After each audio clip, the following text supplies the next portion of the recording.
will hold at 5.5% going to the future.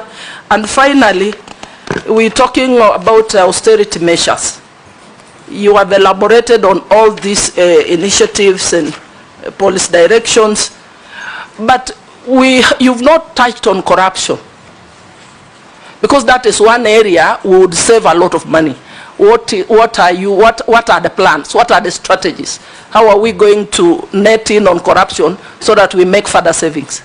Thank you. Let me go to Honorable Mayor Masara. Thank you. First, I want to congratulate the Prime Cabinet Secretary that you have broken the record to be acting minister in almost 22 institutions. I think nobody will ever break that. Congratulations once again. And I want to remind you, I'm married at your place, so when you are writing your CV as the person who has broken the record, you remember Masara there. I wanted people to laugh because we are in interesting times. Things are very tough. My concern, first I want to appreciate how you have presented the document, because it has enriched the mind of the Kenyans on the happenings, the current happenings, more so on the issue of finance bill and the budget process. I want only to invest much of our time on the carryovers. Kindly let the committee know that these carryovers, more so the ones for developments, for counties, were they for development or recurrent? Because if they were for development, some of which are going to attract what is called penalties. So kindly furnish us with that information.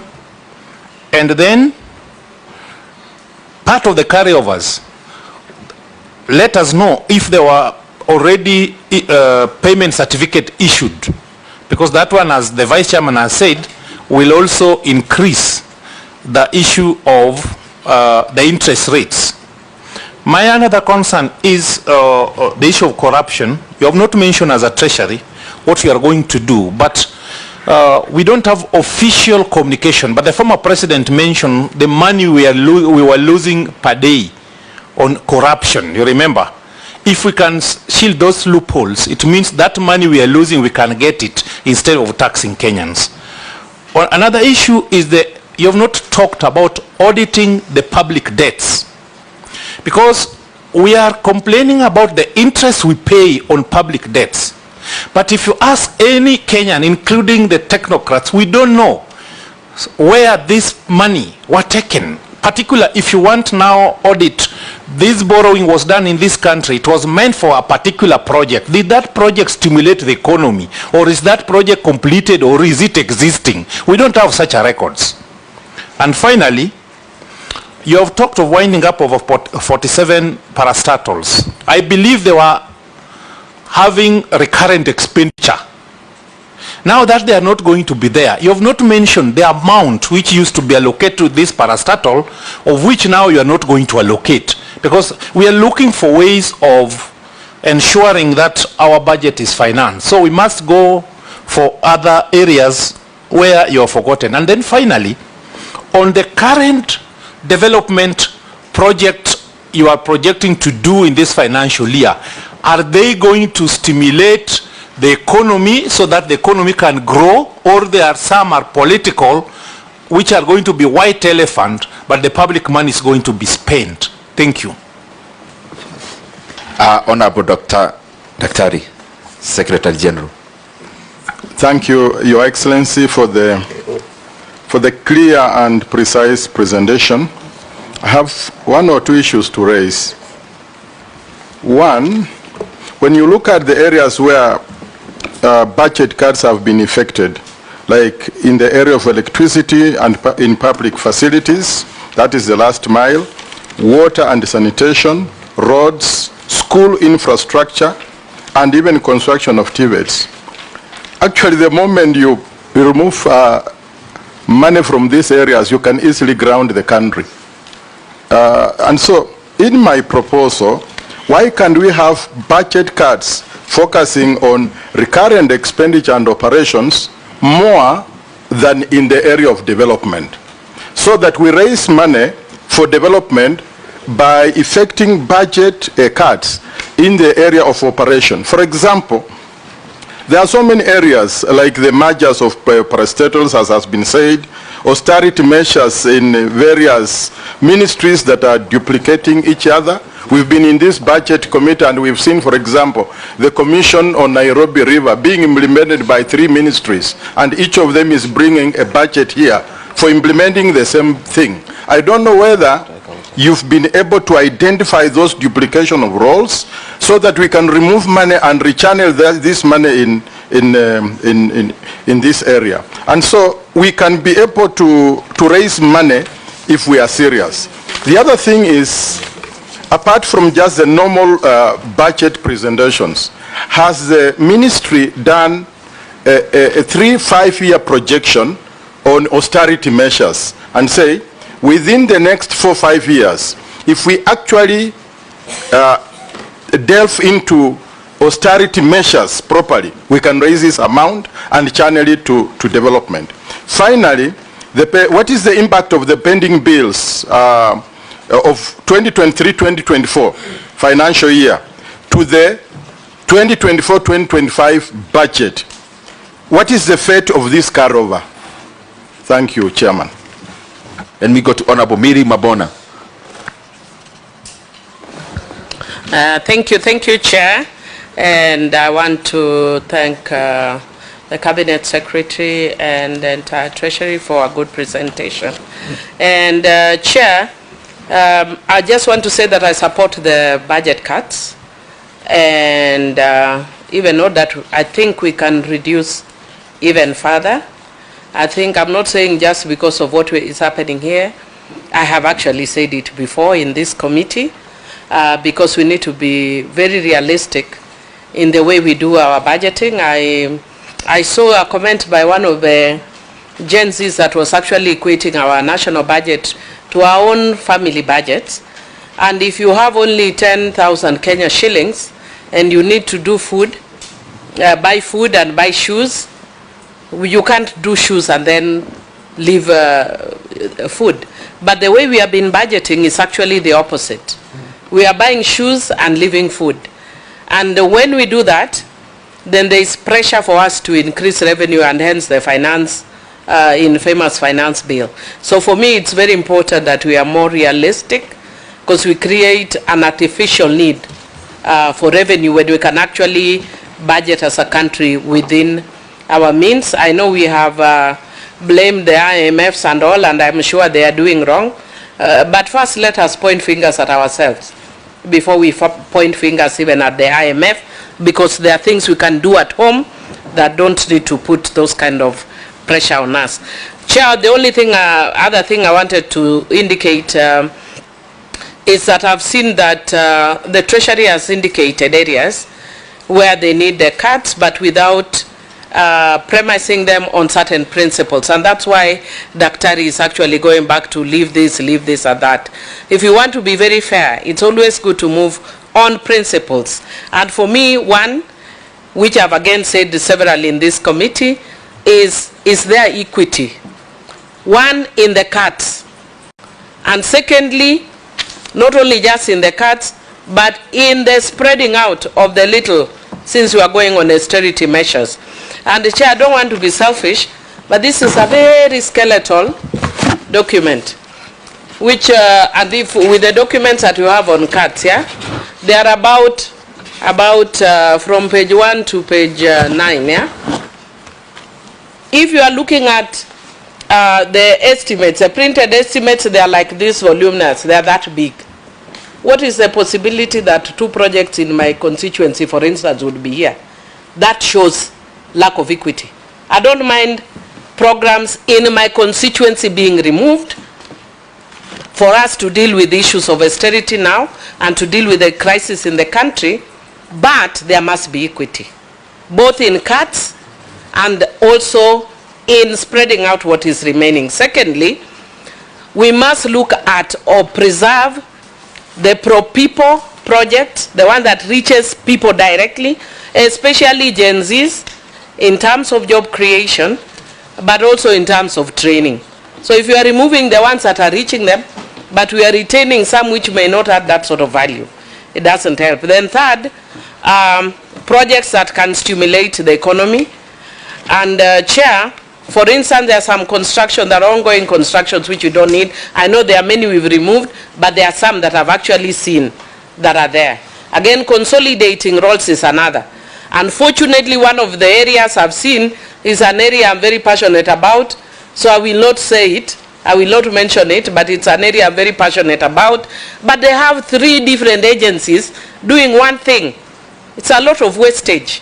And if you are serious, and that's what part of the conditionalities I think that IMF has given us, but we are going round and round like we are not able to. Again, Chair, the issue of public participation. Because we went to the public, they told us where the issue is pinching. Let's not remove that. And finally, Chair, on a light note, I can, you have told us that the demonstrations are keeping tourists away. But I actually think it's the opposite. If you can actually do away with the police beating demonstrators and the goons that are somehow infused, why? Because Ugandans will come here, Nigerians will come to see our Gen Zs are actually demonstrating with style, you know. They are good, they dance, they do no peaceful, no distraction, so we can actually use it to bring more tourists. So just be nice to the Gen Zs. Thank you, Chair. Honorable Chris Aseka, member for Quisero. Thank you, Chair. Thank you, PCS, and I want to declare some interest. PCS is my political father. We only parted ways when he declared an earthquake. So umeharibika afterwards. No, when he declared an earthquake, I thought maybe it would bring down the whole world. I didn't know that it was a political earthquake. But it's good to know that he's brought me up in politics. I have to. I may not be an authority in economics, but I think the technical people from Treasury are. When you reduce a budget by a whopping 138 billion from development expenditures, what it means that you are reducing economic activities in the economy. The net effect is that the collections will be down and the economy will not grow. The PS has alluded to them, but I don't know if the PS interacted with this document before it was brought to the National Assembly.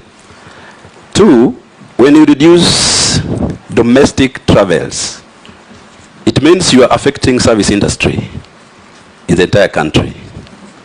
The net effect is that the economy will not grow. I agree with my Vice Chair. How do you expect to grow this economy by 5.5%? 2, you have indicated that you are trying to encourage direct foreign investment in this country. We've had reports that many investors are fleeing out of Kenya to our neighboring countries. What could be the reasons? And from where you sit, Treasury, is there a strategy you've put in place to really attract this direct foreign investment? Thank you, Chair. Honorable David Ochieng. Chair, thank you so much, and thank you so much, PCS and the PS Treasury. Got a couple of questions. The first one is, Chair, the finance bill that everyone keeps talking about, where did it come from? Treasury or State House? What is your role in it? Because everyone's trying to wash their hands off it. It now became Parliament's baby.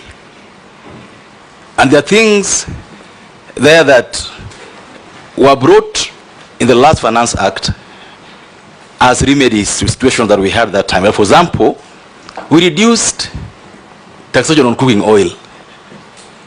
We were proposing to increase it in this budget. We reduced in the finance bill. We reduced the price of bread. We were all of a sudden increasing it. The motor vehicle tax and all these things. Where did these proposals come from? Because it is the elephant in the room. The last financial year, 2023-24, the finance bill was quite top heavy. And we were told that if you just pass this finance bill, if you just allow this housing levy and all these things, they will have revenues. But the reports we are now getting is that the returns from the 2023-2024 Finance Act are not what we projected. What went wrong? Why are we not able to harness the gains we made in the Finance Act 23-24? Number two, the KRA reforms. Because, Chair, as you would know, and we've been told, this is not conjecture, there are KRA staff who are running mini KRAs. We've been told through the media so many times the fact that the KRA could actually collect more than what they are collecting now by half, meaning they could collect 1.5 of what they are collecting now. Why must we mix KRA reforms with the finance bill? Why can't we just pick out the reforms we need to work on KRA? If it is corruption, if it is systems, if it is the people. Because we are losing money in that regard. I personally believe, and I still believe to date, we did not need a finance bill this financial year. If we had done the reforms we required, the finance bill of this year would have been reducing the burden on Kenyans. Because you told us very clearly last year that this is the silver bullet. Chair, our fiscal policy, environment and framework, in the last 18 months, 24 months, we seem to be playing ping pong with the economic policy. No one knows whether next year we'll have another tax hikes on areas that promote investments. There's no certainty. There's no predictability. How do we convince people to come into this market if next year again we'll have the kind of thing happening today? People going to the streets because the gains we've made in the previous finance acts and finance bills are being eroded by doing the right things we should be doing. Chair, I would like to know how the Treasury is working with the Office of the Auditor General. Because that office has flagged so many things the last 1 year. The areas where you're losing money in the counties at the national government level. Issues of accountability by CDF committees in the constituencies, the various ministries and the parastatals. What is being done to ensure that that is available is being used the right way, so that the measures we are now proposing, the austerity measures we are now proposing, are able to make us have some gains in that. And finally, just following up on what the Honorable Millie has said, in these cuts, and I say this is a very heavy cut, a very heavy hat, in these cuts, there is almost a clear pattern that in the cuts you are making, the MPs who voted no are being targeted in their constituencies. What do you have to say about that? Thank you. Let me go to Honorable Ruth. I was almost saying AU, but I realized. I read something that something is happening. Thank you very much, Chair, and thank you, Treasury, and especially our Prime Cabinet Secretary, who is somebody I know very well, very good friend. I'm happy to have this opportunity to at least ask a few questions. First of all, what I would like to say is how sincere are we with this kind of budget cuts? For me, these budget cuts I see are mostly targeting actually the common mwananchi. Because when you look at it, you talk about maintaining affordable housing. Yet, we are having cuts on TVETs. And many of these TVETs were there to help support our young people to go to these colleges to be able to work within this affordable housing that we were saying. When you look at the pending, when you say you have cuts on some of the development projects, it means we are going to increase even the pending bills that we have. And those pending bills, really, as I'm speaking to you right now, contractors are really suffering. Not only in the national government projects, but even the county governments, because they're not being paid. And now there's these measures of maybe having even extra pending bills because of these cuts that you're actually bringing up. What are we going to do? Because how was it informed? Within this short period, have you looked? When I look at it, there are projects that are there that were under public participation of areas that had floods. And these floods, we are saying we want gambions. We want the flood mitigations to be done. And you're cutting those mercilessly across. Yet we are going to still have the floods next year. Or have we done something on climate change? Yeah. So basically, I know we are saying we want to do these cuts. And when you also look at it, we already had been complaining even in Parliament about equity. Yes, there were areas that you were not having any development projects or anything. Now that you're going to cut, does it mean that these places that didn't even have these projects are going to be cut further? Or like my colleague Millie Odhiambo said, there's going to be some equity and fair distribution of this cut across the whole country? Because I am sure that when I look at the list that we even have here on the public participation, it looks like mostly the areas that comes from the people who you are saying, for example, are supporting Gen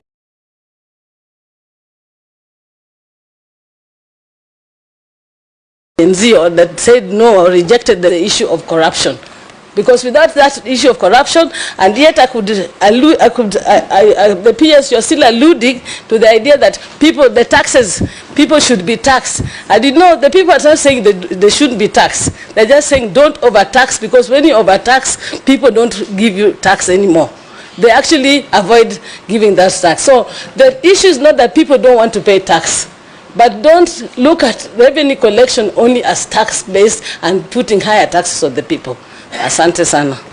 Oh, and my last question, sorry.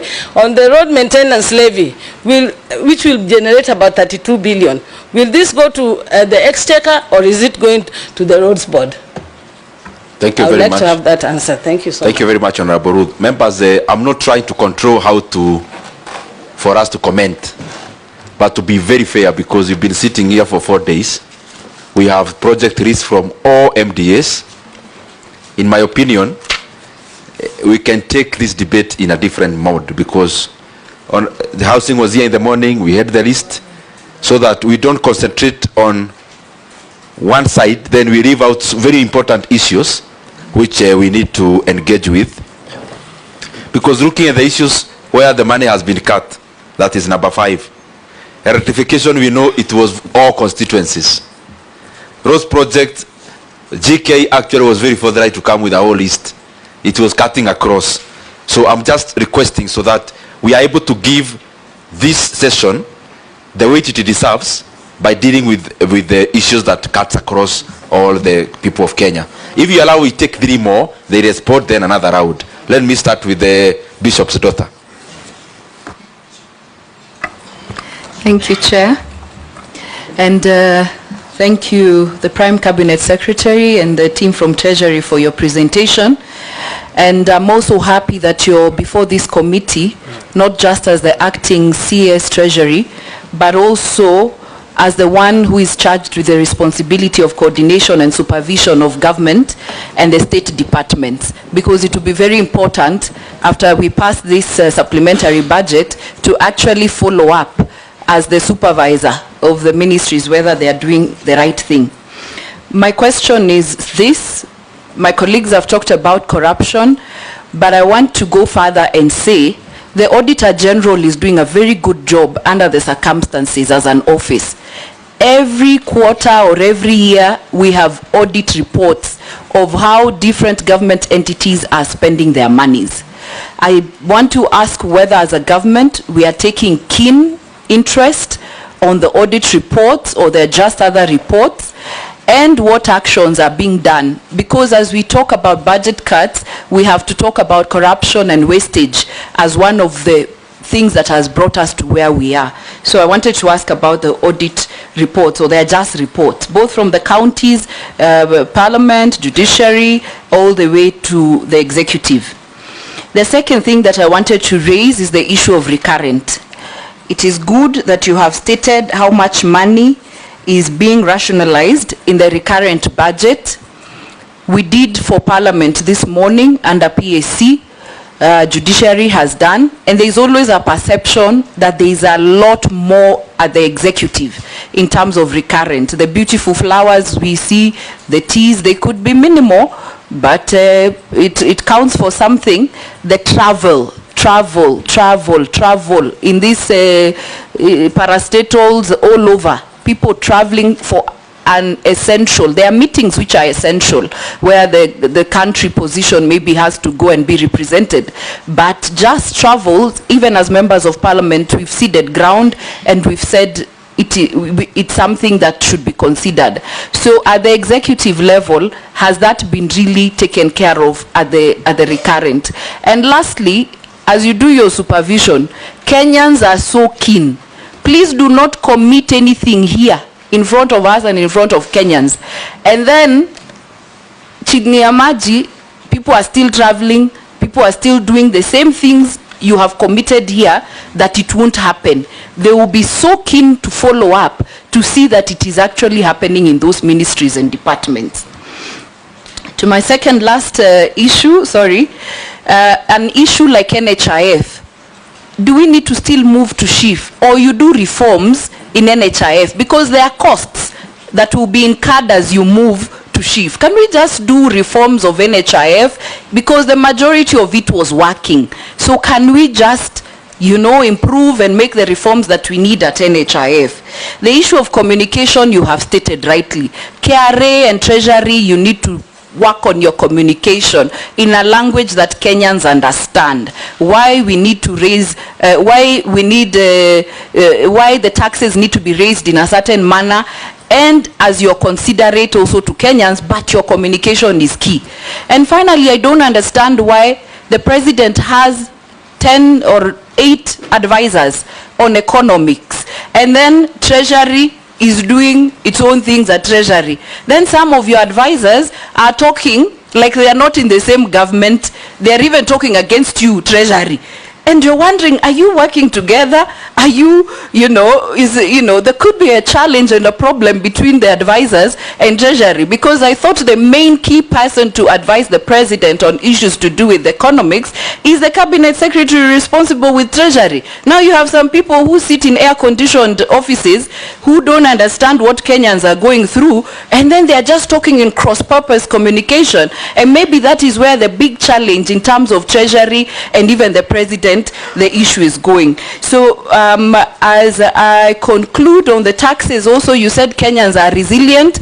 Kenyans are resilient. They can even be looking for ways to circumvent paying taxes. That you think we are resilient, but the more you continue taxing us, and that is why the raising of taxes is not commensurate to how much we are getting, because Kenyans are just looking for ways of surviving under the tough circumstances. So we need to get a way to communicate and convince them why they should pay taxes and why they get value for the money of it. And as you tell us about the debts and everything, I think that should be public information.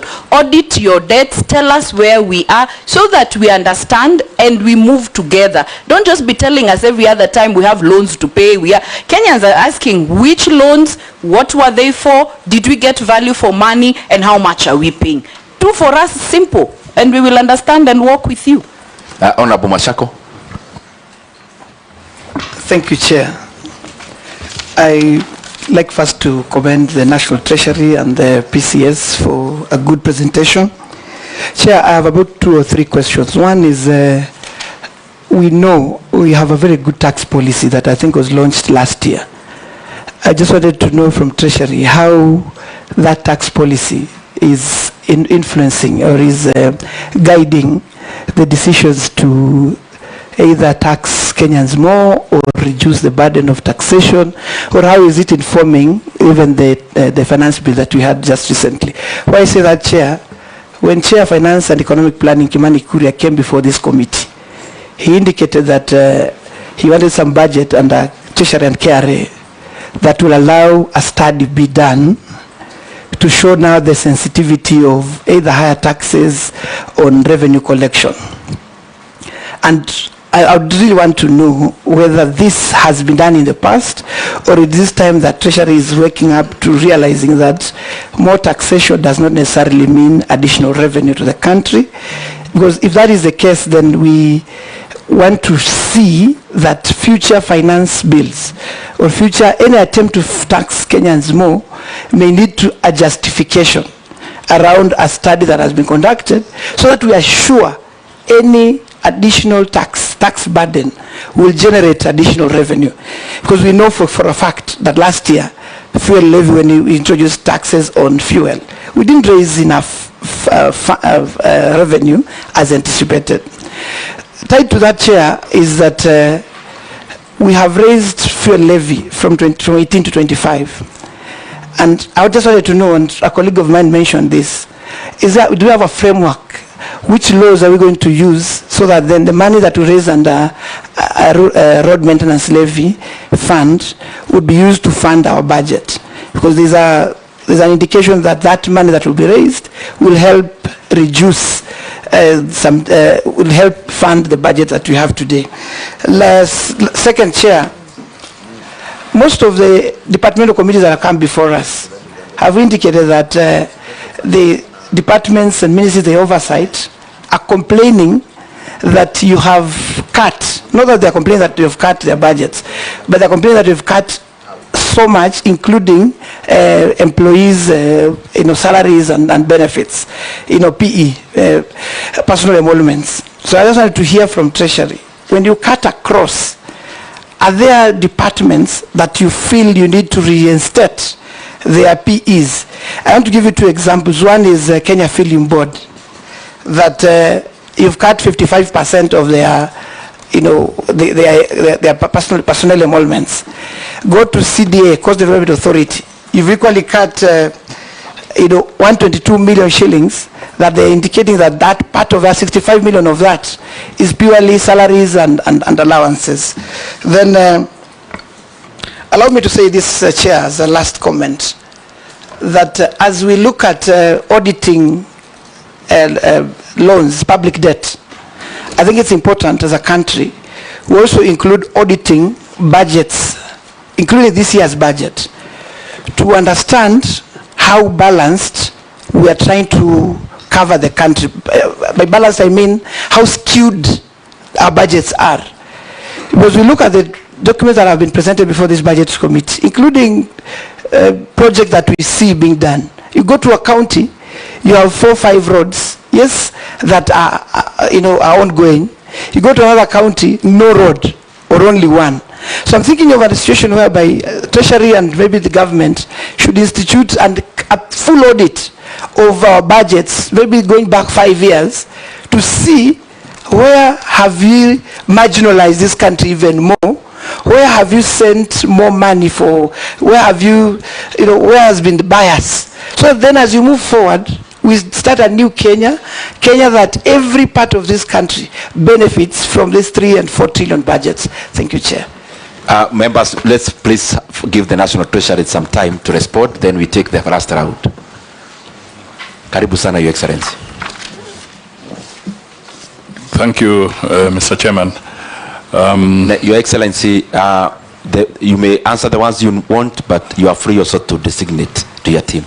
Yes, I'm sure they were listening very clearly, and I will go by your advice. Maybe I'll make my comments to touch on a little bit of what might be political concerns, and then the issue of some of the technical areas. My PS and his team can intervene on the various points. The first one, Mr. Chairman, it would be very bad policy if we tried to do cuts on the basis of how a member of parliament votes. That would be absolutely wrong, and I want to assure you that that is not to be anything that we want to adopt as a government. All Kenyans are taxpayers, And when they are in Parliament, whether they vote yes or no, they are performing their constitutional and civic obligations, and therefore they cannot become victims of any penalization. So if there's any such thought, I would want to reassure the members that we will not subscribe to that. All Kenyans have a right, they're all taxpayers, and that is why we are here, so that we can look at our proposals.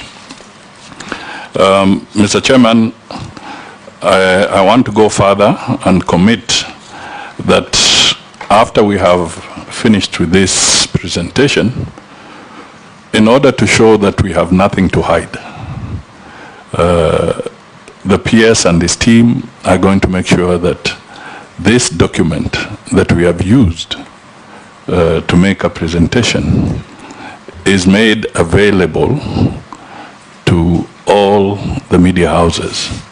But beyond that, I actually advise that the Treasury buys space so that there's no distortion. I think the Treasury, and this is what we are going to do, we will buy space and have this document in all the leading papers of this country, so that there is no deletion of a comma, no hiding of anything, so that Kenyans can see for themselves what it is, as it is. This is a very important thing, because sometimes the communication is distorted and the facts are not laid out to the people. So we want to undertake to do that particular item.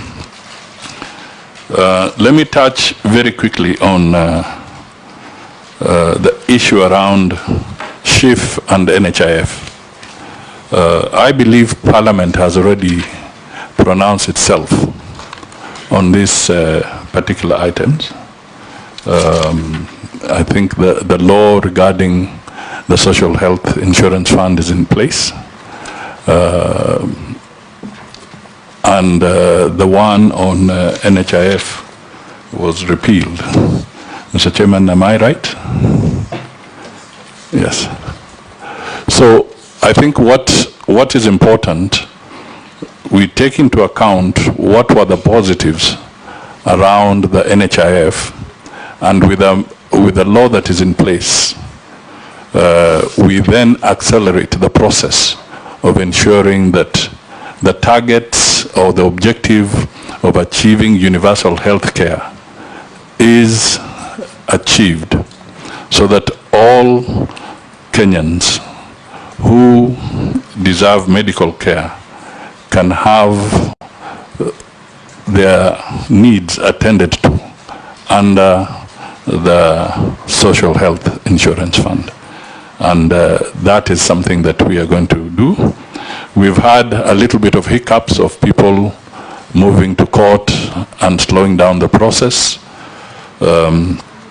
Sometimes, the truth be told, sometimes these interventions by people raising petitions to court are genuine. And sometimes they are petitions that sometimes are designed perhaps to slow down a process. But legally, we still have to address those when they're in court, and then we move ahead. So that is something that is moving.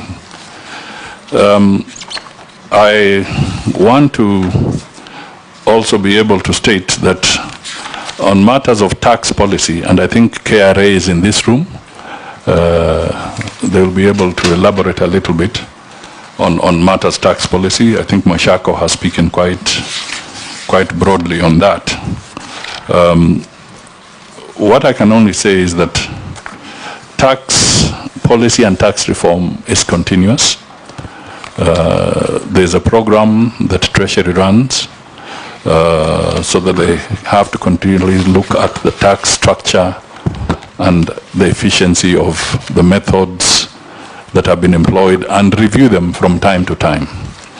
Going back into history, if I may just give a quick example, because I was at the center of it, when I was officially at the Treasury at that time.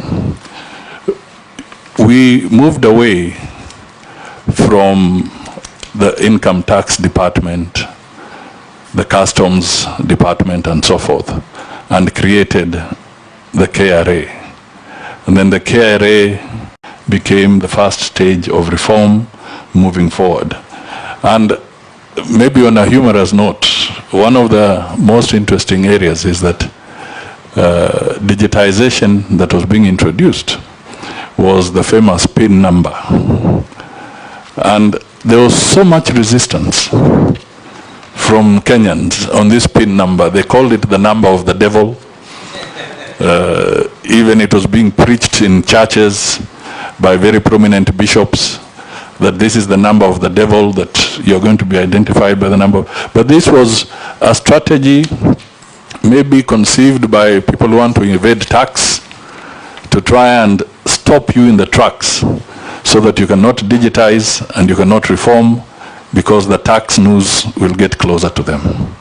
So even as we look at what we are going through in terms of tax policy, as we tighten the news, as efficiency, as digitization improves, you will find still there'll be elements who will want to resist, because where they were evading before, with digitization and modernization, you find that the door or the window is closing on some of them.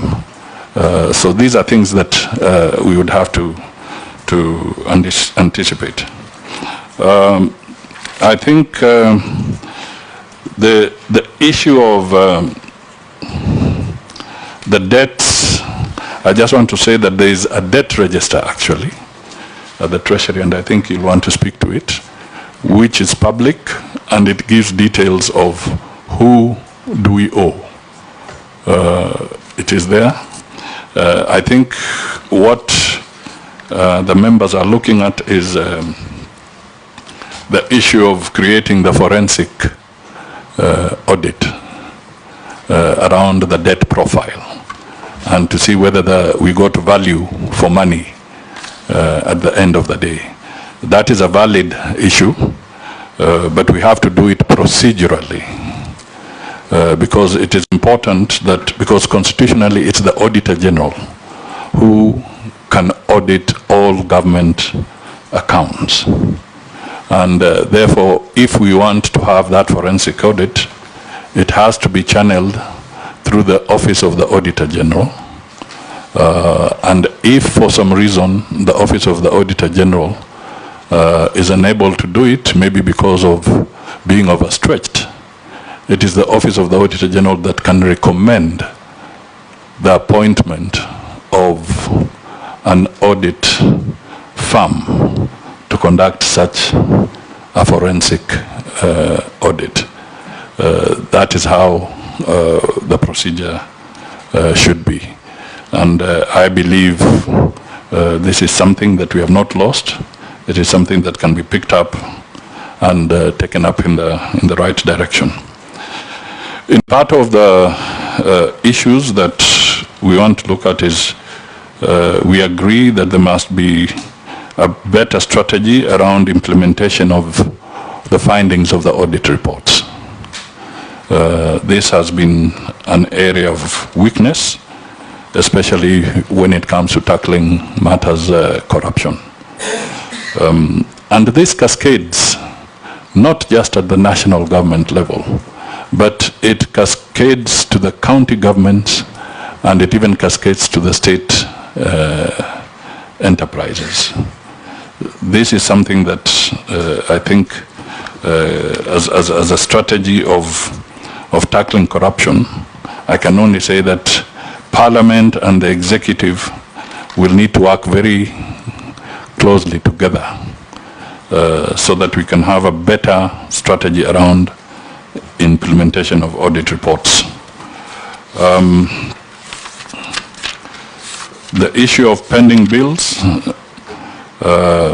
this is a thorn in the flesh, and you have raised very valid questions. I will leave that to our technical people, because a committee to look at pending bills was set up by government.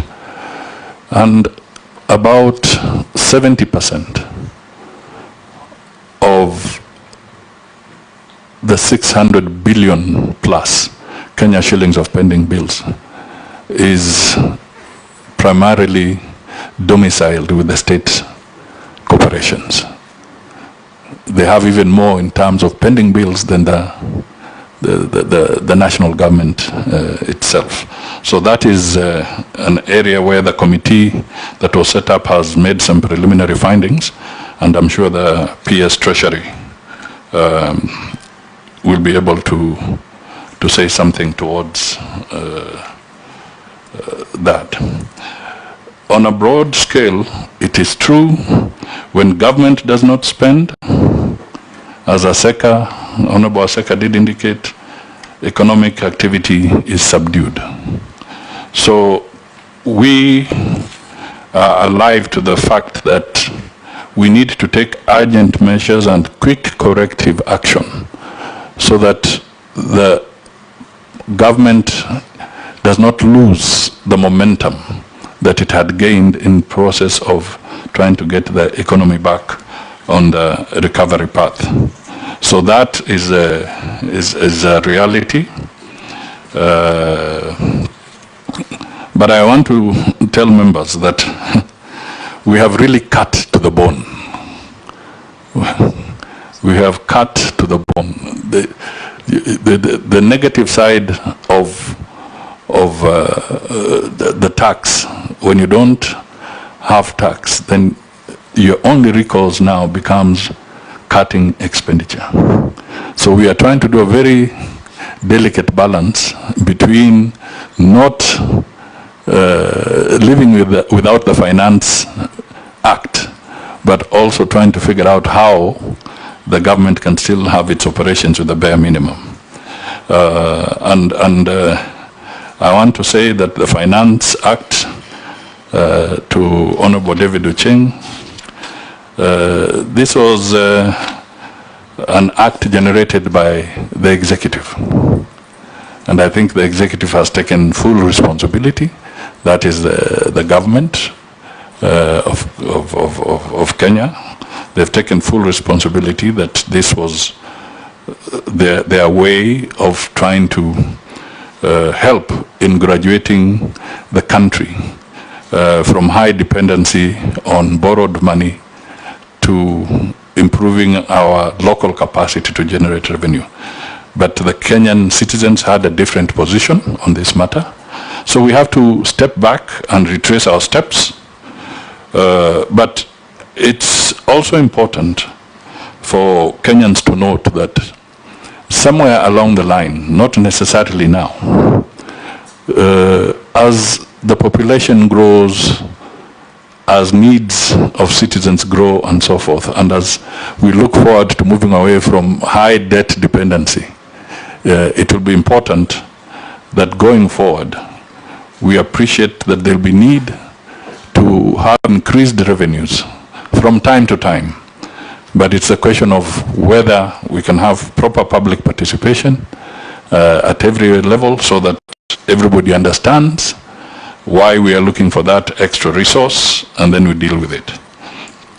There are issues of corruption which are valid, and I know broadly in the program that we want to pursue, part of issues even around tax modernization and sealing of loopholes, it's all an attempt to make sure that we can minimize aspects of tax evasion, for instance.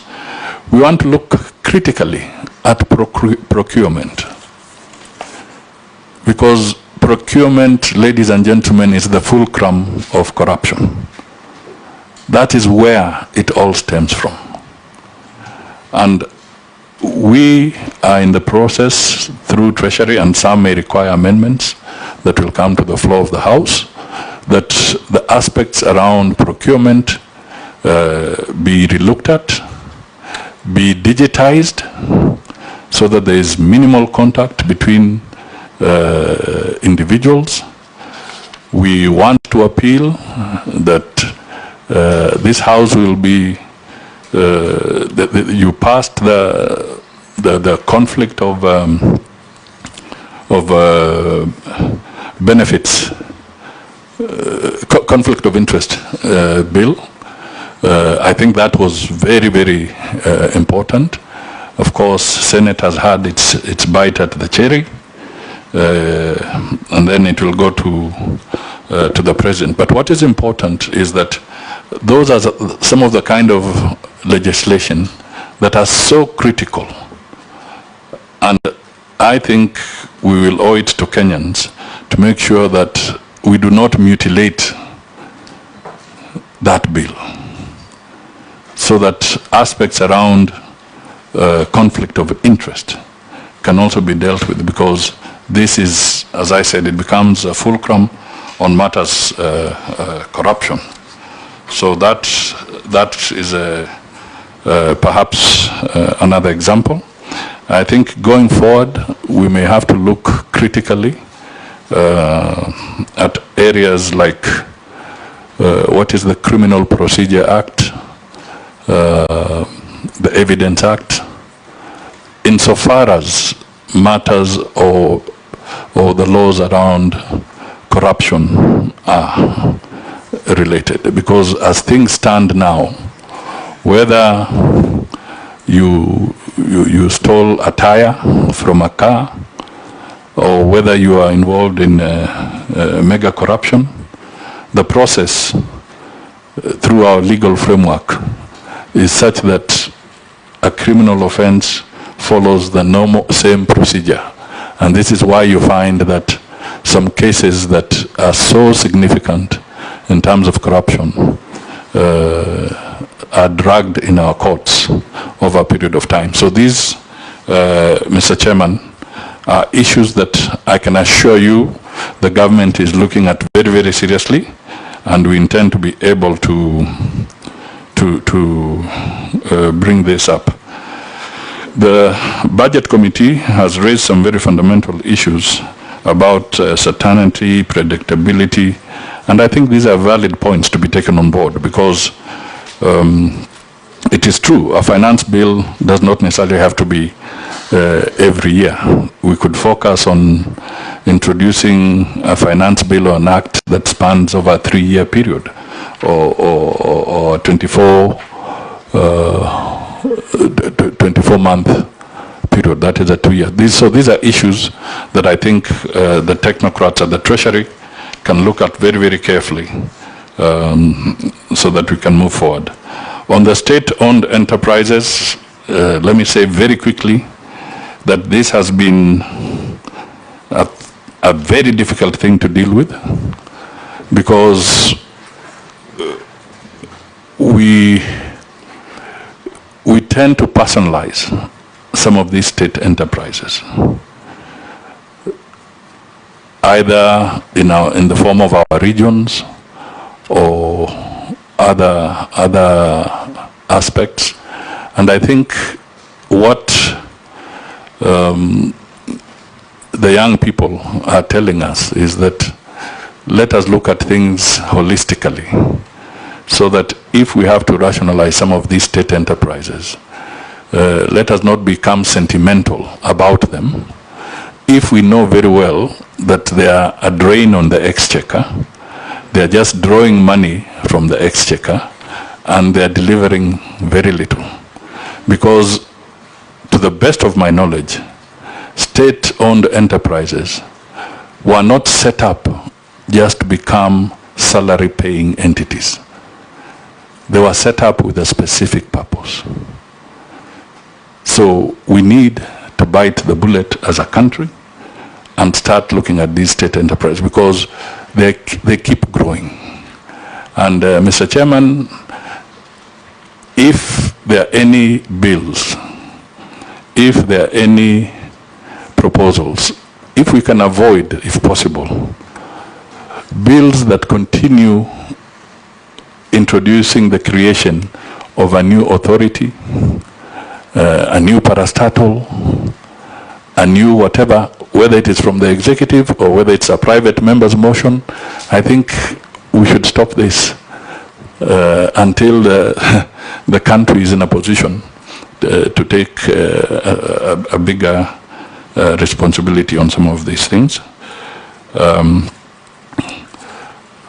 So I think I'll stop there, because I was picking up around that political and broad policy level, but I would want the more detailed conversations on some specific issues to go to my colleagues. But please, for all Kenyans, foreign direct investments which we are able to get is because Kenya took some important decisions. By you having an exchange rate that is determined by the market, by you having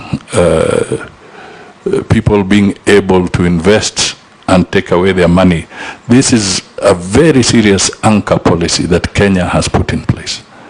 I can tell you that there are some countries where the regime around their monetary policy is still so far behind. You cannot transfer your profits. You cannot pay dividends when it's supposed to be paid. It's a big problem for some of those countries. So we have the right environment to bring in foreign direct investment. Indeed, even our constitution that allows the free speech and all that is happening.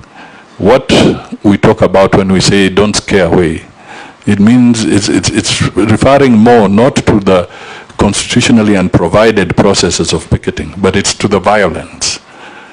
When violence becomes the part of the game, investors get their properties destroyed, they're left with bank loans to deal with and so forth. That is how you scare away foreign direct investment.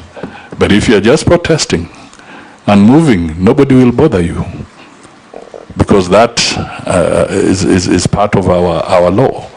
And we should also encourage a culture where that is done peacefully. But to be honest, our businessmen have lost more than 6 to 7 billion shillings worth of property in terms of destruction. Their supplies, their stocks have been destroyed, and very few of them may have insured for riots and public. They may have insured for fire and other things. But when you go and take up the insurance policy around public riots and destruction, it's a very, very expensive policy. And very few business people will be able to take that. So there are consequences. And those are the ones we say that are detrimental to not just FDI, but even to local domestic investors, because you must also have the local investor doing his bit so that the foreign direct investor can also understand there is need to invest in that country.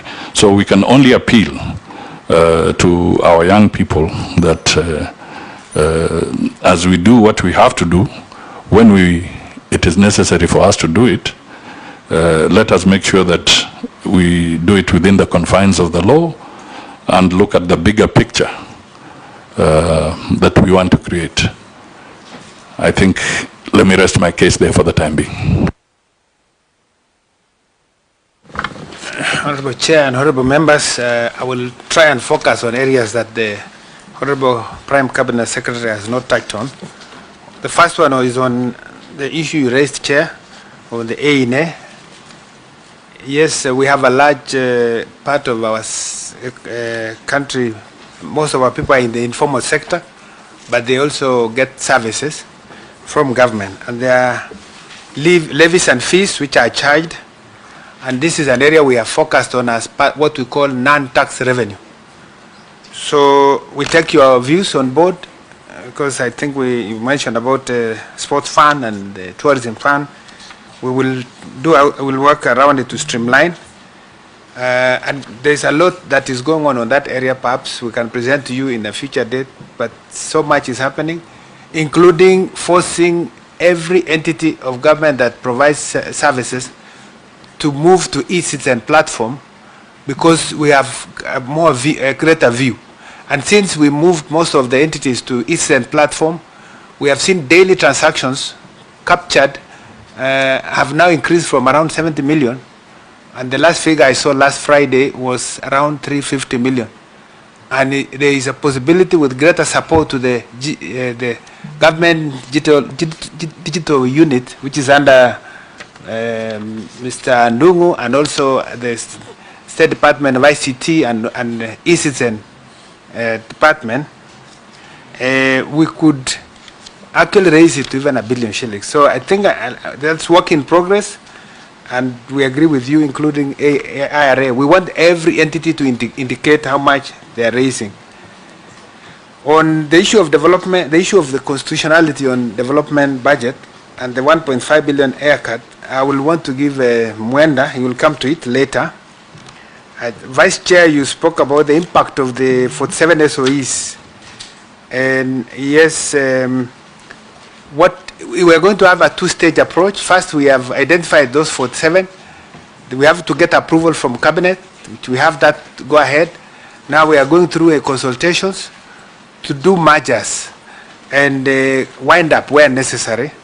And it will be two-stage. There will be no no employee who will lose their job initially.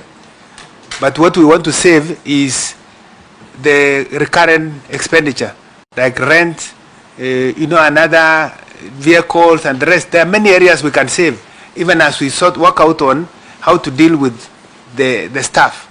And so I want to give that assurance that there is no one who is losing their job, at least initially, as we work on the second part to make sure that even when you leave, you are living with some, at least send-off or some money that at least you go and start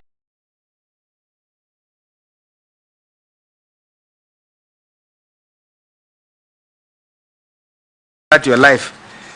So, and some are even parastatals when they could best be departments in ministries. So those will go, and I think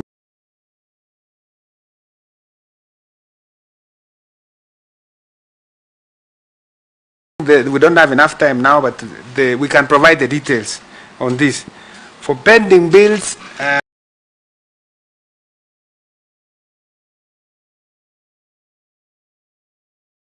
I think this question in June, he mentioned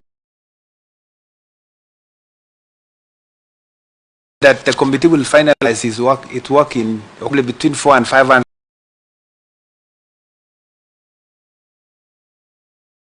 billion. Then once that is determined, we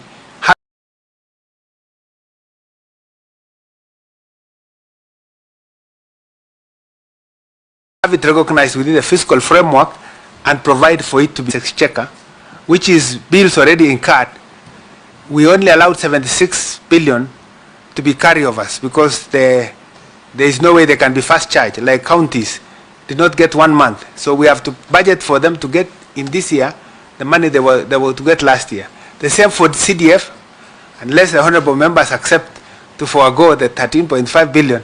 We thought we could budget it so that you are paid together with the budget for this year.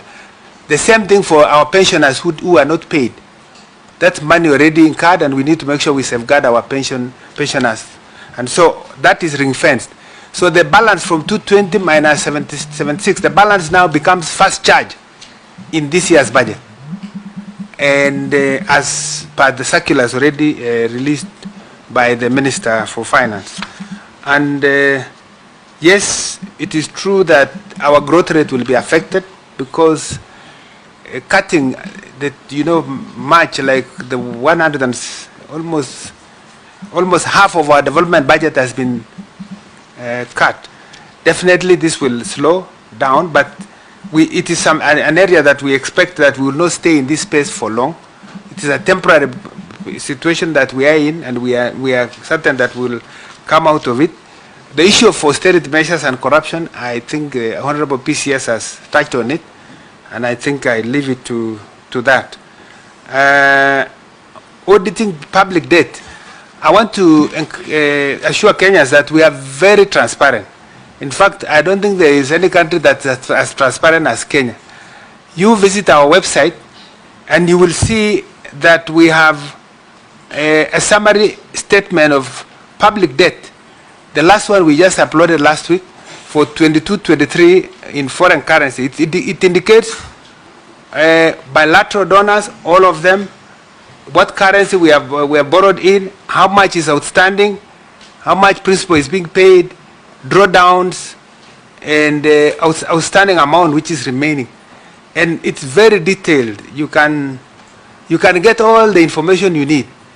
And this information is from 2009 up to now.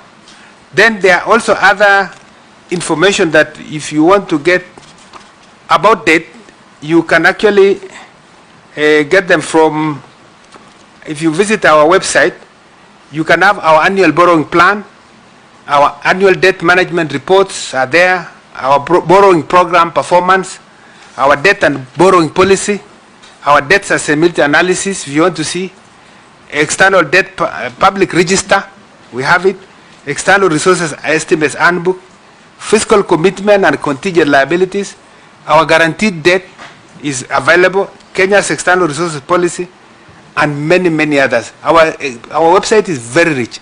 If you have any information, please visit. But over and above that, our Auditor General also gives regular reports on this.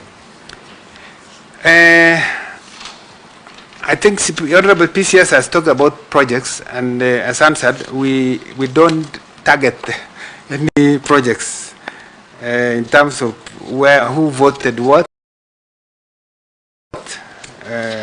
I think at least at the level of our technical team. And areas of budget cuts, I know the issue of equity has come in and has come in before. We have taken note of that. And of course, austerity over 5 years, these are also things we have put in place. When we do our fiscal framework, we make sure we also do the projections on all those. So I think Honorable Milo Odhiambo, you spoke about, you also spoke about equity and the need to preserve people projects. I wish we could, but it was very difficult to go through it. But I think what guided is, of course, what is priority for this government and what is ring-fenced under better bottom-up economic transformation as projects which are important. But definitely there are areas that I would not have wanted to see suffering, electricity, roads. Those are important areas for our communities. But it's one of those, unfortunately, we had to suffer. And then Secretary General, I think you called him Daktari, I didn't get the name. I think you also spoke about areas of budget cuts. And I agree with you, if we don't address some of these things, and that's why we hope we can get out of this space where we have to do budget cuts, especially that are very important areas. There are areas like recurrent, and if you look at it, you will see, I don't know if I have it with me here, we have done 100% cut. Let me just go through that area so that you can see which area has suffered what. Yes. On page 17, if you all of the document that you have, that the Prime CS read, we have cut communication supplies and services by 20%. And it's because we had done it earlier, but also because people are not traveling, we don't want to impact also on internet. So we must still provide for money for internet so that people can be able to do virtual meetings and all that. That's why there is ring fencing.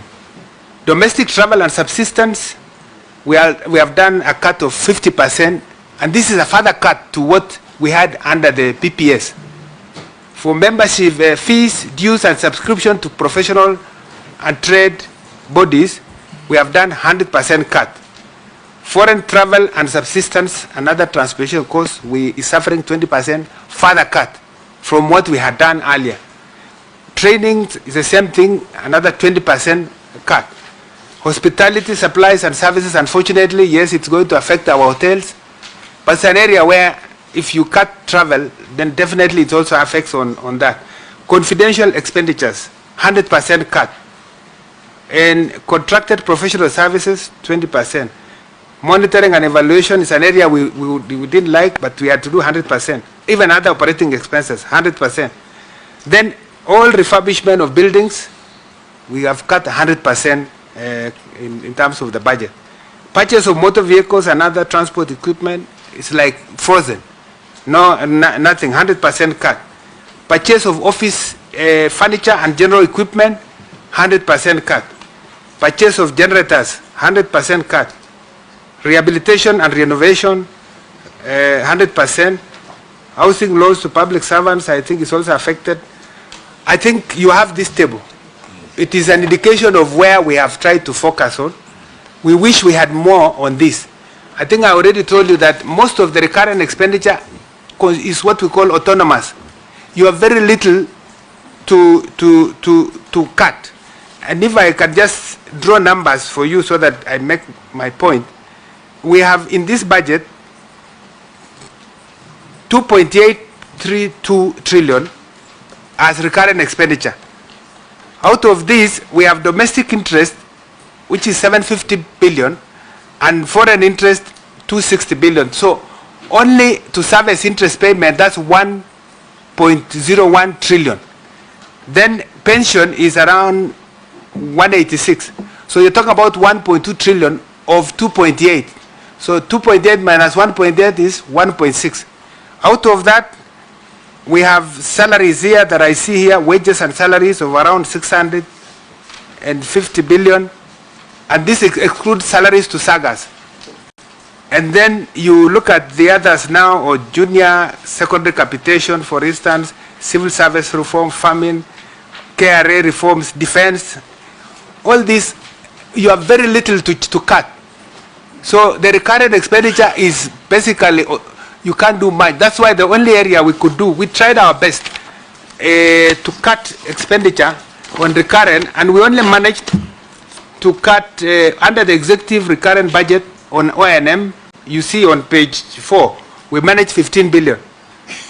Removal of the office of the First Lady and Second Lady, we managed 1.2 billion. Rationalization of the budget for advisors was done by 50%, and we managed about 600 billion.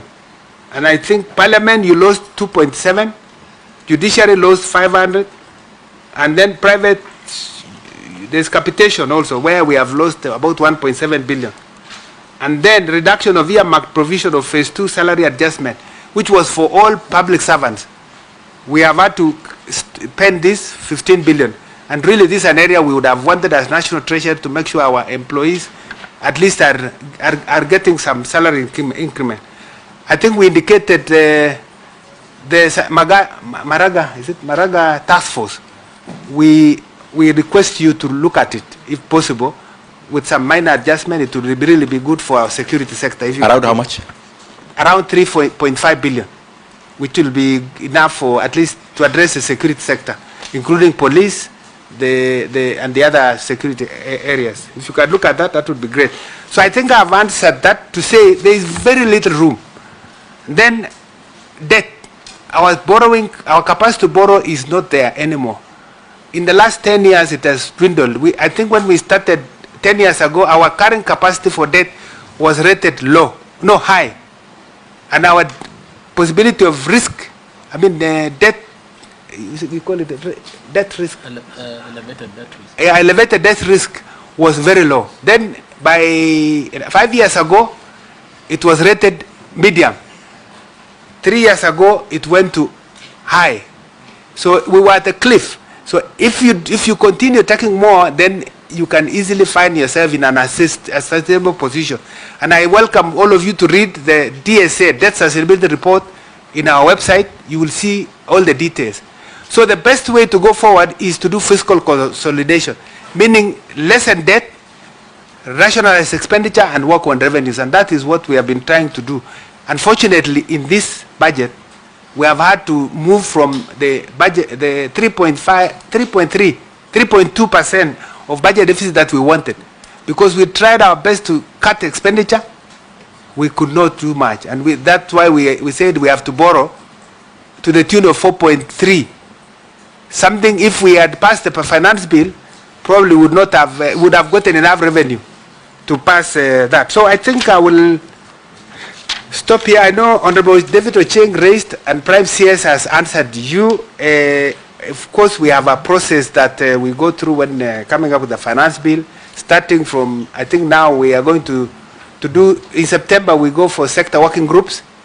Then we get budget policy statement by December. Then we get public views. People write to us in Treasury. We get a lot of proposals, very many. Then we have a committee that sits to look at that, and then whatever we agree, finally it goes to cabinet. Cabinet then owns it and comes to you, to Parliament. You also have a role as Parliament, and that's how we do.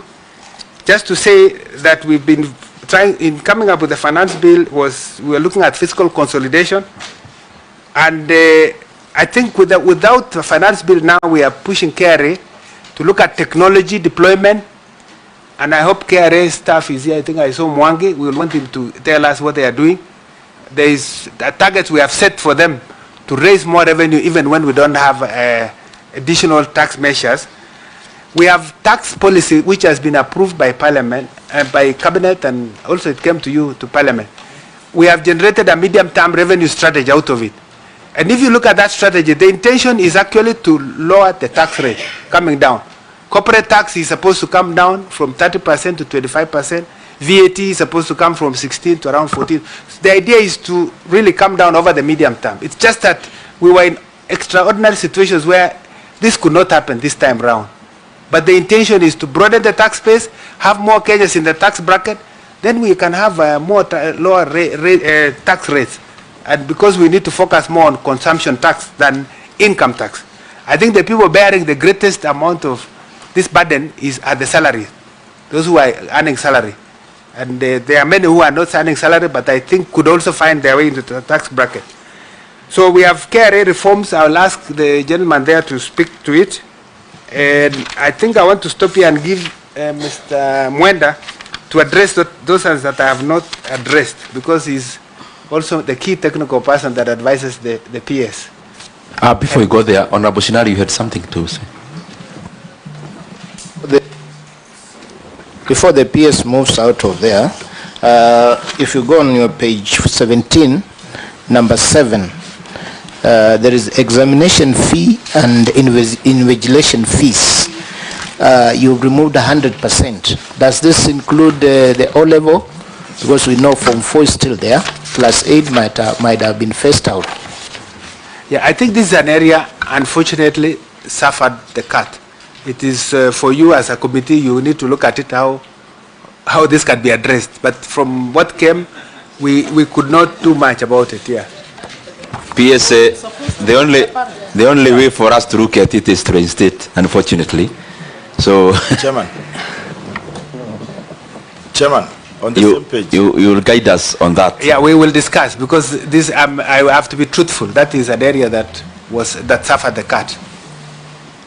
Members, let Mwenda first complete, then we take the last round. Chairman, on the same page.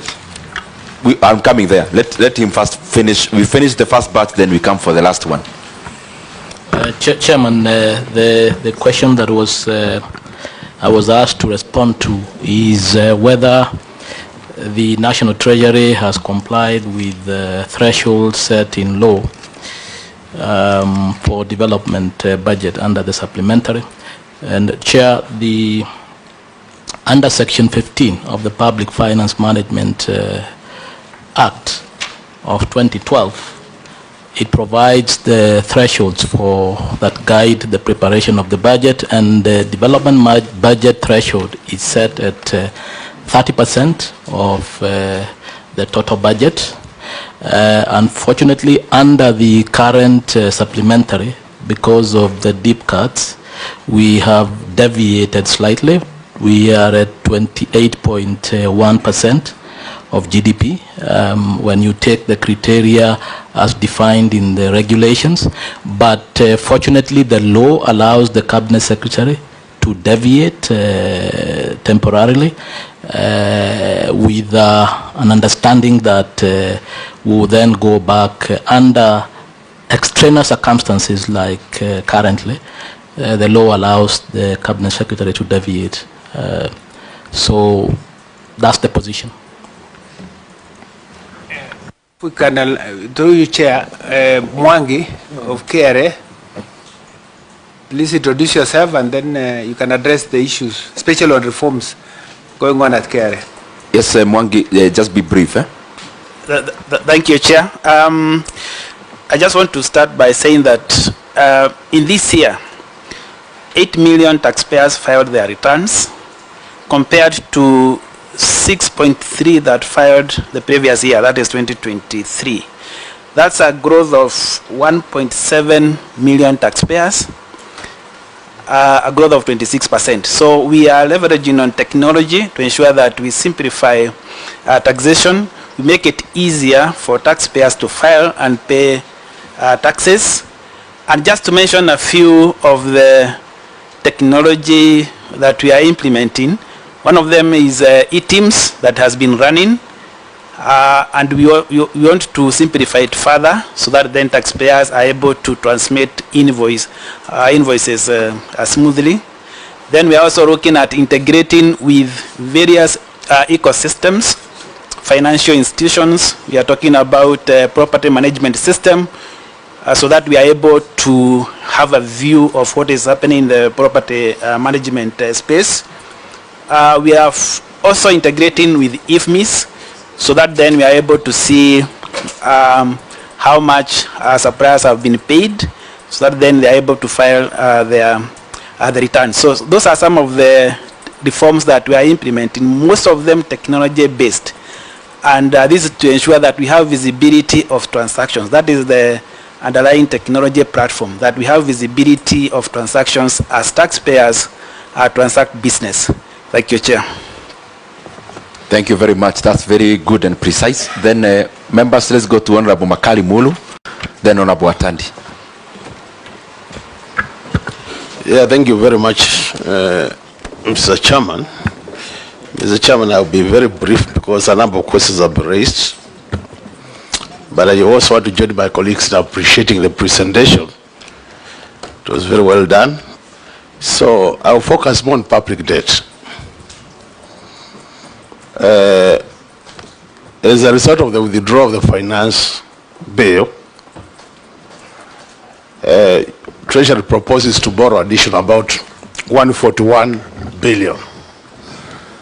And when you look at the original medium-term debt strategy, the proposal was you do 55 external, 45 domestic. Now, the additional borrowing is being proposed to go domestic, which changes the figures now to about domestic about 53, external 47. I was wondering whether now with that change, whether Treasury might have to look at the medium-term debt strategy, because the scenario analysis then might need to change. So I would want to hear your comment on that. And then tied to that question, when you push more to domestic borrowing, you know the impact you'll have on interest payments, because the domestic interest rates are quite high. So I would want to hear, is it that now we cannot access the external market so that we go for concessional loans? Or is it by choice that we want to go domestic? And then the second question relates to the development budget cuts. In some institutions and agencies, you have just done what I would call percentage cut. For example, you say cut 50%, 50%, 50%. For example, you look at the budget of the Auditor General. The development budget is cut by 50% across the board. And I was wondering whether, as you even do your 50%, did you consider the possibility of possibly, if you have 4 projects and you have done 50% for all of them, I was thinking you would have done away with the 2 where you say push this to the next financial year and then you do 2 to completion. So, especially, are you going to allow the MDS to write to you and possibly request that you push this money to 1 project which can be completed, other than having a situation where you have 4 projects all done 50% and not completed? Thank you, Mr. Chairman. Atandi. Thank you, Chairman. Chairman, I just want to be very brief. First of all, I want to say that I'm impressed with the austerity measures that have been put in place by Treasury, and especially on the tax cuts. I think tax cuts are genuine. The only area that I wanted to express my views is that I've seen that salaries have been retained in areas where departments have lost almost everything. My view is that, especially those salaries for advisors, I saw advisors in the office of the First Lady and all those people. I think they need to go if we are really genuine about these austerity measures. And this also goes into advisors in State House and all these places. I think if we are genuine about these cuts, let everything go. And I also wanted to advise that even Parliament here, I think we are so many. We need also to see how we can cut MPs. We need a few MPs. This is, I think, the approach that we need to employ wholesome, because cutting the size of government is something that we need to do as a country. That is my view. The other thing I wanted to say, Bwana Chairman, is that I disagree with the Principal Secretary on his assertion that the economy is performing. I think we're looking at everything here. There's really nothing to buttress that assertion. If the economy was really growing, then we would see that reflected in the tax revenues. Tax revenues are almost stagnant, and we are not seeing anything going up. So unless there's evidence that the carry leakages in carry, if there's evidence that there are leakages in carry, then I think that's something that we need to be shown. And maybe carry needs to give us a report about how they project their tax revenues. And I know that, and my colleague observed on Rivuchiang, that it is true that there are two carries. The carry that is, we know, then there's the carry that is silent. I think that's an area that we need to use to see that indeed the economy is going on. Thirdly, Mr. Chairman, I'm disappointed that in the current scenario where we have the youth uprising, and that has even cost us to withdraw the finance bill and etc., I have not seen anything in this budget that reflects that the government is trying to address the concerns of the youths. There's nothing on job creation, there's nothing on addressing corruption, there's nothing on attracting foreign investments. So I think these are the fundamental issues that I think this budget ought to have been re-engineered, so that we attempt to address some of these issues. Otherwise, with this budget, I don't think that we are operating in the same space with the youth and with the situation we are facing as a country. Because if we do a budget that does not even answer one question, one concern of the youths, I think that's something that we need to look at, Mr. Chairman. Otherwise, the experts in Treasury, I think I need to challenge the experts in Treasury. The experts in Treasury that are here, I think I've seen you for many years since I joined Parliament. You have been the same people. You need to go back and think through how we can be able to help the economy. Because if you are going to sit there, the same people, and there's nothing new you are creating, then it is going to be unfair for the economy. Chair, I didn't want to interrupt my good friend, but when you say there is nothing good and you are a member of the budget committee, and we've just placed money to employ teachers, interns, doctor interns, are those not young people in this country? Let's not mislead the public on the budget, and we know where the money is going to. Thank you. Chairman, I don't think it's right for my colleague to try to answer me from this side, because this budget is generated from the other side, and there is not just teachers that will be employed that will make the youth of this country be happy. Who told you that the people who are routing on the seas are only teachers? The people routing on the seas are so many, and there are many issues that they are concerned about, which we need to address as a wholesome. And so I think my challenge to the Treasury team is quite in order. Thank you. The Treasurer of the ruling party. Thank you, Chair, and thank you, CPS and the entire team for the good presentation. We are all most of us we are all politicians here, but sometimes we don't need to play a lot of politics in serious matters like this one. I believe I'm in the UDA party and I'm the treasurer of the ruling party. So when you say that the projects were cut, those who voted no, and I'm one person who voted yes using the microphone, and my project has stalled for the last 10 years, and the money that was in that project was cut, almost 40 million out of the 100 million that was there. Let me not belabor that, but my question goes to we have so many stalled projects currently in the country. We have quite a number of stalled projects. Is there a way that instead of putting 100 million in a project of 2.2 billion, and this guy has already other pending bills, is there a way we can maybe fund 2 or 3 projects to completion? Because it doesn't make any economic sense. You give a contractor 60 million who has a pending bill of maybe 500 million. This guy will not go back to site. If we get a way of funding 2, 3, 4 projects to completion, it will make more economic sense than funding a project 50 million for 10, 15 years. That project will not even make any economic sense. Number 2 is on the A&As, which I think my brother had already raised, the chairman, Honorable Ndindi Nyoro. We should get a way of these A&As from maybe KPA, KAA, getting into KRA, and that money being used, because these institutions tend to use that money, tend to create projects so that they can be able to absorb that money. Thank you so much. I don't have much to say on issues to do with youth. I think the JSS teachers are part of the youth. Thank you, and may God bless you. Honorable Shinari. Thank you, Chair.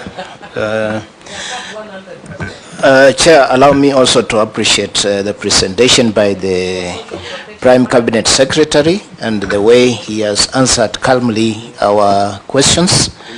I have only one concern, Chair.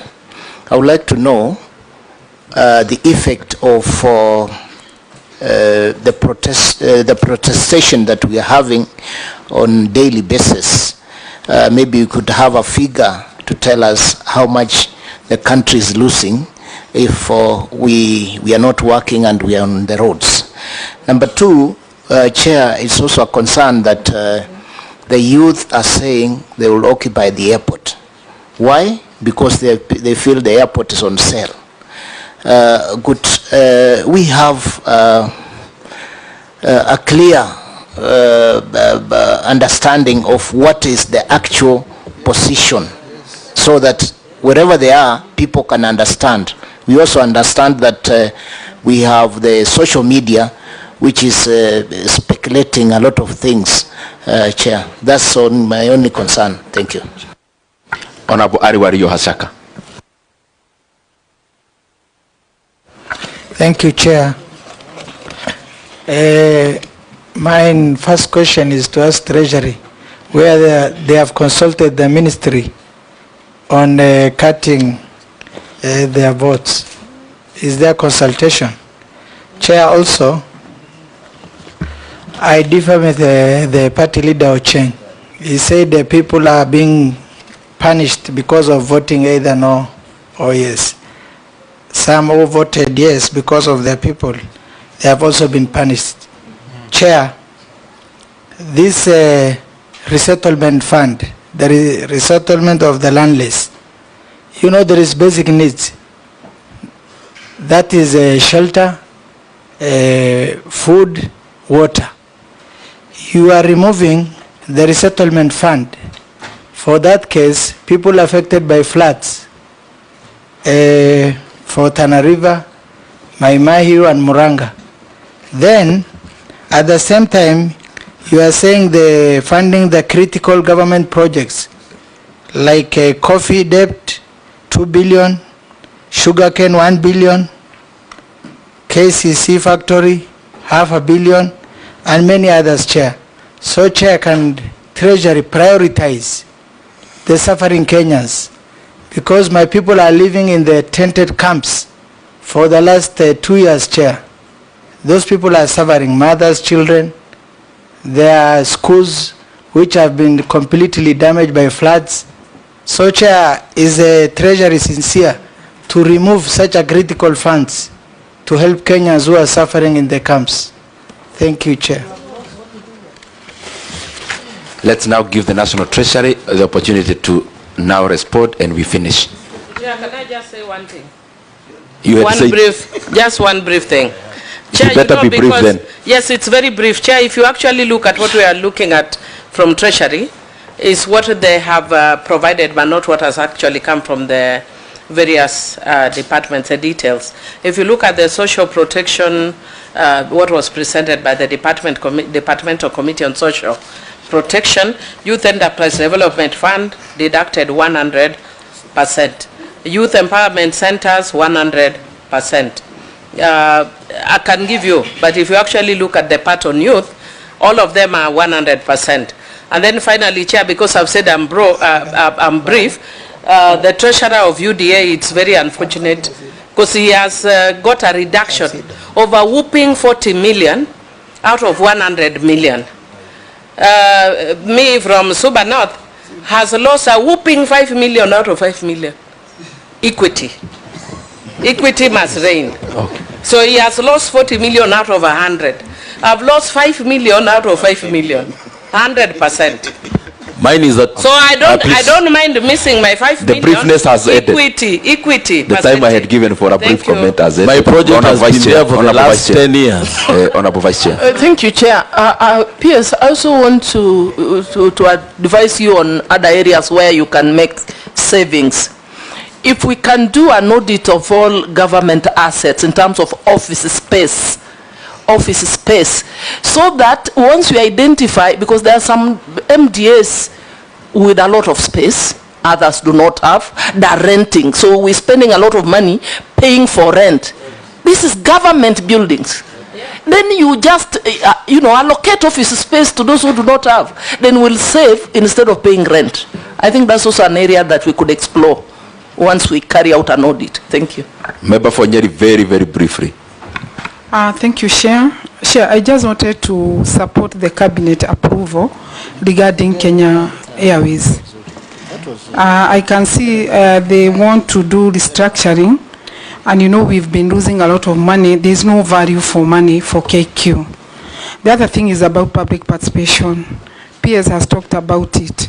We are going through what we are going through because many Kenyans, they didn't know anything about finance bill. Actually, they were saying it is the president who has brought the finance bill. So I think it's always good and it's important for us to go to our local radios and everywhere and we talk to our people so that they can understand. Thank you so much for your good presentation. Your Excellency, sir. Thank you, Mr. Chairman, and thank you to the members. Very quickly, the tax issues and the targets that will be dealt with by the KRA gentleman. But looking at the figures, from what I know, is that the revenue collection has been rising, although it may have been falling short of the targets.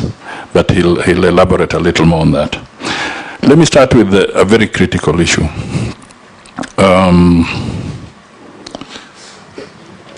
The cost of shutdowns. The Honorable Shinali has asked whether we have quantified it in terms of figures. I can only say this is work in progress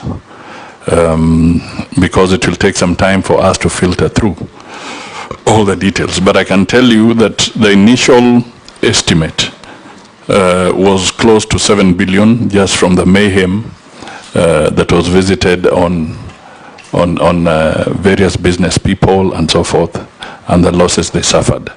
And maybe that's actually a conservative estimate. But the daily cost of the various shutdowns remains high, and later on, I'm sure the numbers will feed into the economy and we'll start feeling the pressure.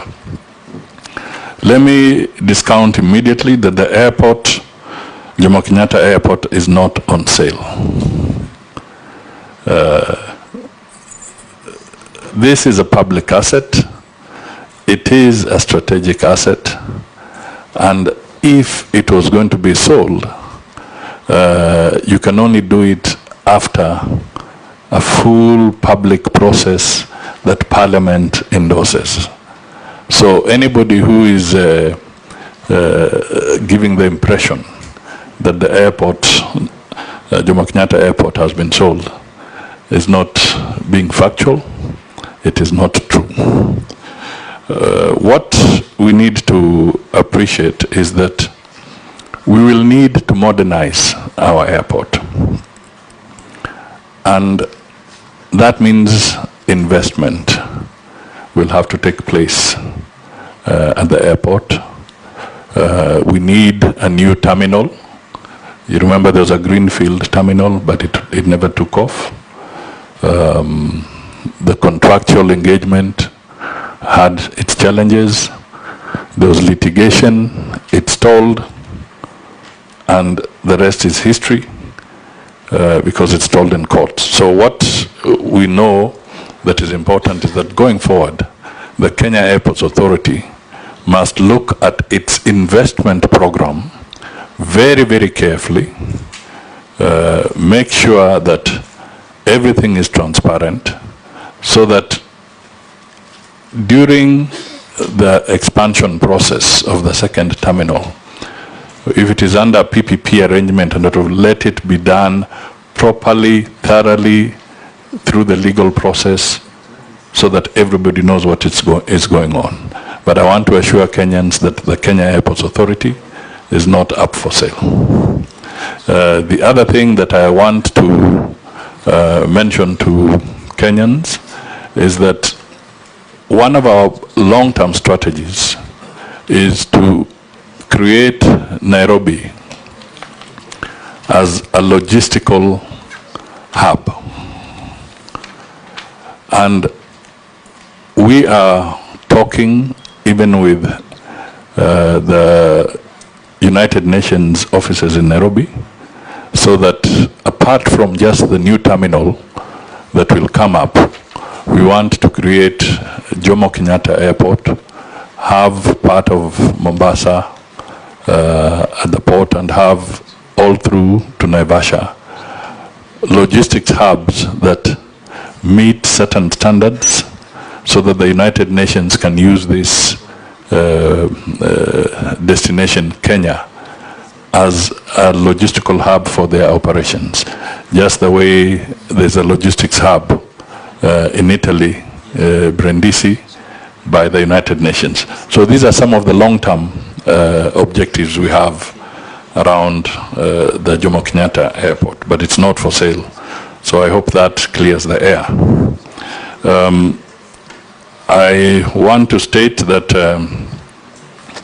the issues of the floods, they did cause a lot of damage across the board. All the 47 counties had various levels of impact. And the full cost is estimated at close to 100 billion. That is infrastructure that is damaged and so forth. People displaced, schools ruined. We have data that has been collected on this. Hospitals have been messed up and so forth, and other forms of infrastructure. But clearly, the recovery process will now take time and will be slower because of the financial situation we are facing. I do agree that we could do a lot of savings from the rental capacity, so that we don't keep on incurring heavy contractual obligations. That's a good point that we can take up. The issue of KQ, it is a delicate matter, but we have been trying very hard to bring KQ back on board because, Mr. Chairman, the core revenue of the Kenya Airports Authority, for instance, in terms of landing fees, in terms of cargo and what have you, is largely dependent on Kenya Airways. So it is an area that we need to look at carefully. It's strategic to the economy of the country, and we need to find a way of turning it around. And I just want to remind members that it's unfortunate that Kenya Airways went to this situation again, because if you go back in history, you will find that Kenya Airways was a fully owned state parastatal that was making losses then. It was then privatized, and partners like KLM were brought on board. It then turned into a profit-making agency that was even now paying a dividend and being traded on the stock market. And then again, somewhere along the line, some other things happened, and we find ourselves where we are. But we are working towards trying to get it on some sound footing, and maybe looking at also the possibilities of a different strategic partner, so that it can continue on a trajectory of recovery. On the youth programs,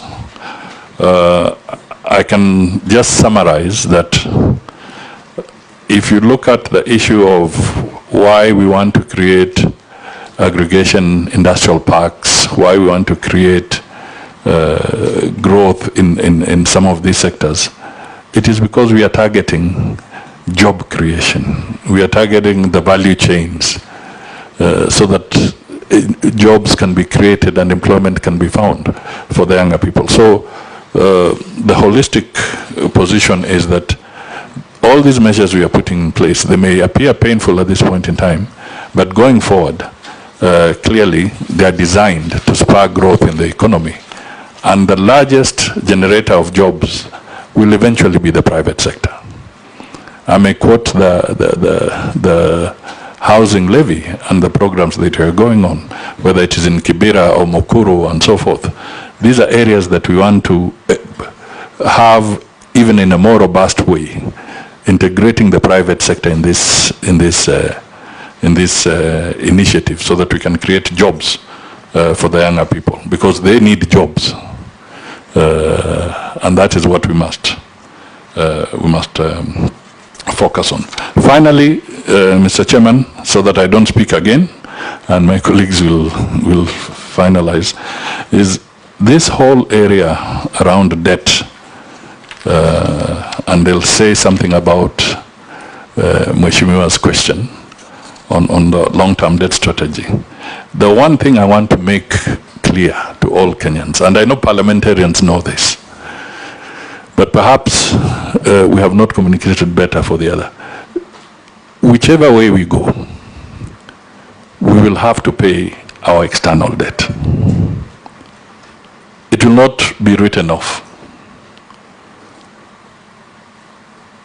So our Kenyans, it may appear sometimes to give simplistic solutions, but there are no simplistic solutions. We will have to settle our debt. That is what makes a nation. It's been committed, it's a sovereign debt, it has been made by others who are there. Our forefathers made commitments. What is biting us, and you all know, is more of the commercial debt. The expensive debt in our portfolio is what is hitting us very hard. It's not the concessionary funds. The concessionary funds, as you know, are from the World Bank, some of our bilateral members, the SDRs around the fund. These are largely concessionary funds. It's the commercial ones that are hitting us very hard. But the reality is, they are sovereign debt. We cannot run away from it. Even if another person took over, whether it is Atandi and he became president of Kenya today, and maybe one day he will become, he will still have to deal with the public debt. It will not be written off. So people should stop moving around and giving the impression that these debts can be written off. They will not be written off. We have to pay. The lessons we learn is how do we engage in entering into debt as we go into the future. But the reality, we have to pay. And again, for those who are speaking, for you to have credibility as a nation in terms of settling your debt, in terms of being able to pitch for your country. Again, I want to dispel another rumor, because it's important I speak to Kenyans with the full truth. And as they say, speaking the truth and nothing but the truth. In order for us to resolve our debt challenge, we have to have a program with the IMF. It cannot be otherwise. And if anybody continues to mislead people that you can walk away from the IMF and all this and have your way, it is not true. And I speak because at one time I was involved deeply in the rescheduling of Kenya's public debt when I was Minister for Finance. And you need to have the IMF on your side and the World Bank on your side for you to have a hearing from your creditors. So ladies and gentlemen, Mr. Chairman, I think I wanted that to go on record so that it's not a question of us misleading the Kenyan public. Thank you. Yeah, so I think the Prime Cabinet Secretary has handled the matter of public debt very well. Since Honorable Mulu is my Vice Chair in the Debt and Privacy Committee, I'm sure we can go into the details. But yes, I agree with you. The 141 billion, which is the additional borrowing, coming as a result of failure of the finance bill to be enacted or assented to, is giving us a composition of 55, about 47% external, and majority being 57, actually being 53 being domestic.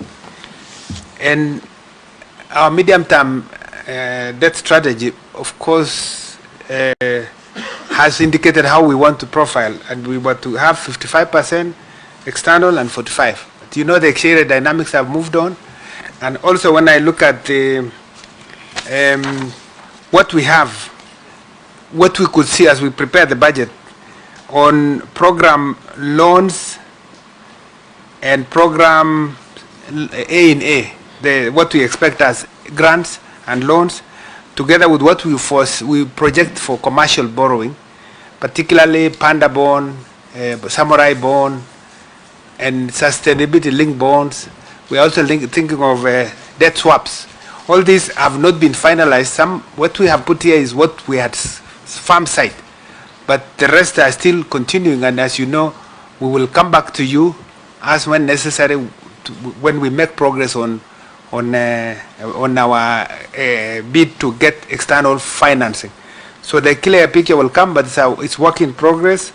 For now, everything, the residual is what we are calling domestic borrowing. What we take account of all external for borrowing, what we don't, I mean, the balance now becomes what we borrow. But when we make progress on constitutional financing, like we are yet to start with the World Bank on DPO, we are beginning to start discussions even on a new program, probably with the IMF and others. That will change. So we will still keep within our strategy, which is which you are familiar with. And you asked about the development cuts, whether we will write to MDS. Yes, our desire, and I've told most of my colleagues always, if we want a 10% cut, we would rather allow the MDA to look at his budget and determine where to cut, as long as we get the outcome of what we look for. Unfortunately, in this situation, I think we were a bit in a hurry, so we still give the opportunity to MDA, so that if there are projects, you can leave some projects and complete a few others. We will be flexible enough so that we do it. But we have also seen situations when we give accounting officers the opportunity to choose which project. They go for the ones that they know very well, out of public pressure, later they will be required to be brought back. An example, I was just, not that they do it, but even like capitation. If you remove capitation and then later the time comes we need to pay, you have to pay. So sometimes that flexibility also is not there, because accounting officers sometimes don't live with the spirit of the cut that we want. Hence this route that we have gone to. I think the issue of salaries, I think you gave, is it Adani?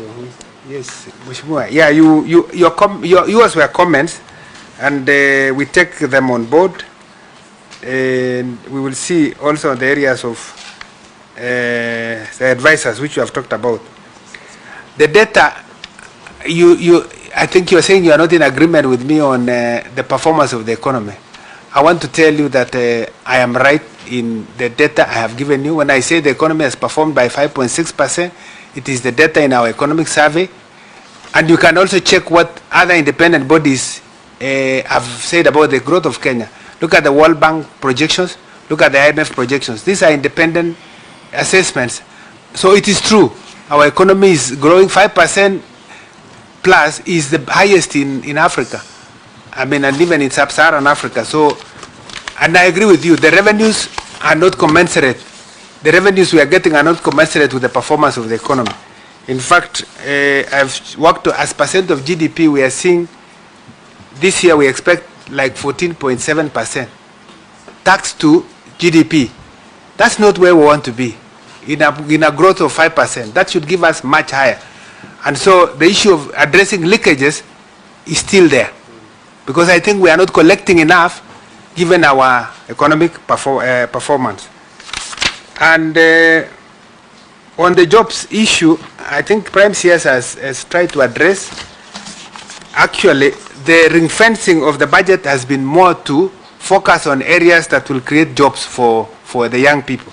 The ASLA fund is been ring fenced, fertilizer subsidy program to support our farmers.